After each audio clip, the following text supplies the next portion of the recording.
దిలీప్ కొంత మీద ప్రాపగండ.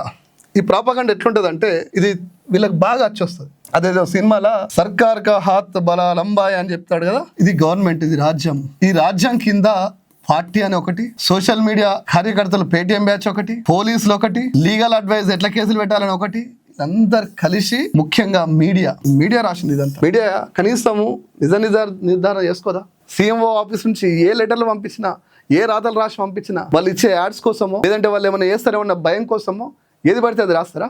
ఇట్లా నీచ ప్రాతలు ఒక దిలీప్ మీదనే కాదు మిత్రులారా. నేను చాలా చెప్తా, నేను ఒకటి కాదు రెండు కాదు మిత్రులారా, చూసినప్పుడల్లా కోపం వస్తుంది.